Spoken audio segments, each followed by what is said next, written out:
कई हफ्तों की ज़बरदस्त तेज़ी के बाद और रिकॉर्ड तोड़ तेज़ी के बाद पाकिस्तान स्टॉक एक्सचेंज में आज एक बहुत ही ख़तरनाक दिन देखने में आया। आज मार्केट क्रैश कर गई। ये महज इत्तफाक की बात है या नहीं, लेकिन बहरहाल जब से सुप्रीम कोर्ट ऑफ पाकिस्तान ने तय किया है कि इलेक्शन 8 फरवरी को ही होंगे और इस सिलसिले में जुमे को रात गए तक जो बड़ी ज़बरदस्त सुप्रीम कोर्ट ऑफ पाकिस्तान की समाअत रही है, उसके बाद जो अहकामात जारी हुए हैं, उसके बाद जो पहला कारोबारी दिन था यानी कि पीर का दिन, उस दिन मार्केट 950 पॉइंट गिर गई और आज तो पाकिस्तान की तारीख का ये दूसरा बदतरीन दिन था पाकिस्तान स्टॉक एक्सचेंज में। आज मज़ीद मार्केट में तकरीबन 2371 पॉइंट्स की आज कमी देखने में आई, जिसके बाद इंडेक्स अचानक 62,883 पॉइंट्स की सतह तक पहुंच गया। ये पाकिस्तान स्टॉक्स में एक दिन में पॉइंट्स के लिहाज से तारीख का दूसरा बदतरीन दिन था। इस तरह से पीर और मंगल के दिन मिला के कुल मिला के तकरीबन 3000 से ज़ायद पॉइंट्स की कमी आ चुकी है। इससे कबल 16 मार्च को 2020 को मार्केट में रिकॉर्ड 2375 पॉइंट की कमी रिकॉर्ड की गई थी। न जाने बहरहाल ये इलेक्शन का खौफ है मार्केट को, या मुनाफे का हुसूल है, या ये कि कर्ज पर अंधाधुंध शेयर की ख़रीदारी है, क्योंकि ओवर लेवरेज्ड मार्केट बताई गई है। पाकिस्तान स्टॉक एक्सचेंज बुरी तरह से सहमा नज़र आया है, जबकि पिछले कई माह से स्टॉक मार्केट सरमायाकार झूम रहे थे। 12 दिसंबर को मार्केट 66,426 पॉइंट्स की रिकॉर्ड सतह पर बंद हुई थी और पिछले जुमे तक मार्केट 66,130 पॉइंट पर बंद हुई थी।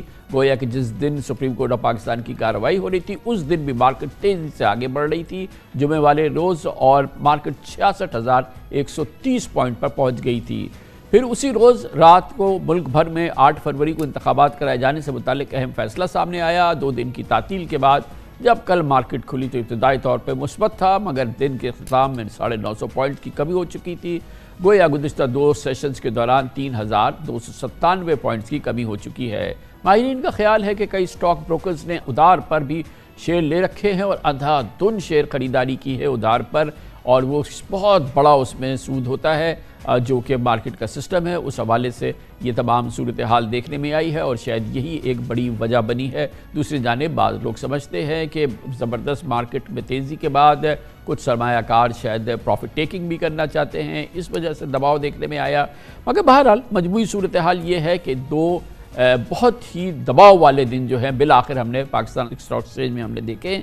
अब इस पूरे मामले की प्रोफेशनल और माहिराना राय लेते हैं। जनाब Mohammad Suhel, chief executive officer top line security, हमारे साथ मौजूद है। बहुत बहुत शुक्रिया मोहम्मद सुहेल साहब। इससे पहले तो हमने मार्केट के झूमने की बात की है और ये कोई गैर मामूली बात नहीं है। जब इतनी स्टॉक मार्केट बढ़ जाती है तो उसमें करेक्शंस भी आती हैं और एक टेक्निकल करेक्शंस भी आती हैं, मगर ये कुछ एक्स्ट्रॉर्डनरी है। जैसे कि हिस्टोरिक हमने राइज देखा है, तो ये हिस्टोरिक आज हम जो है फॉल भी हमने देखा है। टेक्निकल रीजंस हैं इसके, पॉलिटिकल रीजंस हैं, क्या हैं? बहुत बहुत शुक्रिया, थैंक यू कामरान साहब। बिस्मिल्लाहिर्रहमानिर्रहीम। जिस तरह आपने इब्तिदाई में बताया कि मार्केट जो है बहुत तेज़ी से बढ़ी है और one of the best performing market हो गई है पाकिस्तान दुनिया भर की, और पिछले 20 साल में इतनी शार्प रिकवरी हमने कभी भी नहीं देखी कि जो 20 बिलियन डॉलर की मार्केट है वो 5 माह में 70 बिलियन डॉलर की 70% बढ़ के 34 बिलियन डॉलर की मार्केट हो गई थी। और स्पेशली पिछले 2-3 हफ्ते से हमने ये देखा था कि वॉल्यूम्स जो हैं वो बहुत बढ़ गए थे। जो पिछले साल का एवरेज कोई 7-8 अरब रुपए था वो 40 अरब रुपए हो गया था। और जिस तरह आपने भी इशारा किया कि बहुत सारी बाइंग जो पिछले कुछ दिनों में हुई है वो लेवरेज बाइंग थी। अब कामरान साहब मैं आपको बताऊं कि जो टोटल लेवरेज कुछ माह पहले जो 20 अरब रुपए का था वो 40 अरब रुपए का हो गया था। यानी जो फ्यूचर्स में, एमटीएस में और मार्जिन फाइनेंसिंग में उधार पे जो इन्वेस्टर्स ने शेयर ख़रीदे हैं उसकी मद 40 अरब रुपए से ज़्यादा हो गई थी और उसका रेट जो है वो 30% तक पहुंच गया है।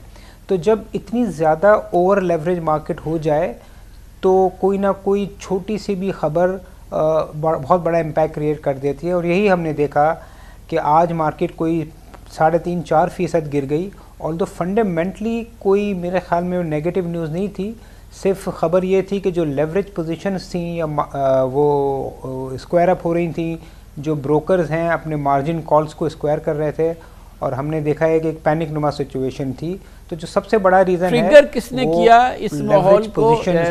ट्रिगर की ज़रूरत होती है ना, एक कोई भी चीज़, एक कोई नेगेटिव डेवलपमेंट हो तो फिर जब इस तरह की ओवर लेवरेज मार्केट हो, कुछ हसास मार्केट हो, डेलिकेट सिचुएशन हो, तो उसके लिए एक ट्रिगर भी एक इसका रोल प्ले कर सकता है। तो ये जो आज और कल हमने जो एक मैसिव नेगेटिव सेंटिमेंट देखा, उसको ट्रिगर किसने किया?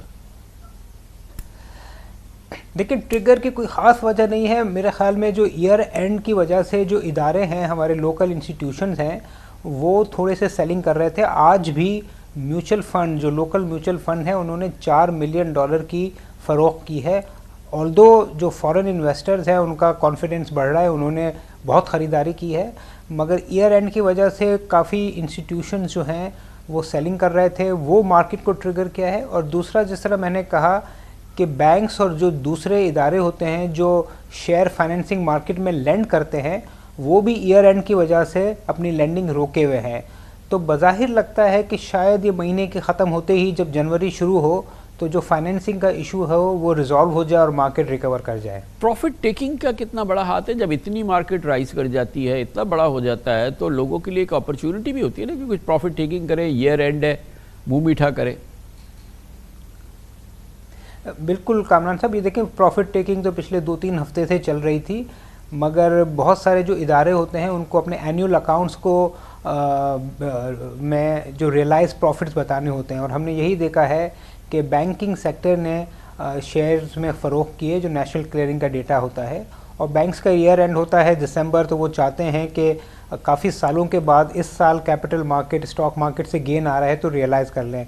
तो आपका कहना सही है कि कुछ प्रॉफिट टेकिंग भी थी, जिसकी वजह से जो सरमायाकार थे वो ख़रीदार थे, बट वो लेवरेज पे ख़रीदार थे। और चूंकि मार्केट थोड़ी सी गिरी है तो उनको मार्जिन कॉल्स आ गई और उनको फोर्सफुली आज शेयर्स डंप करने पड़े।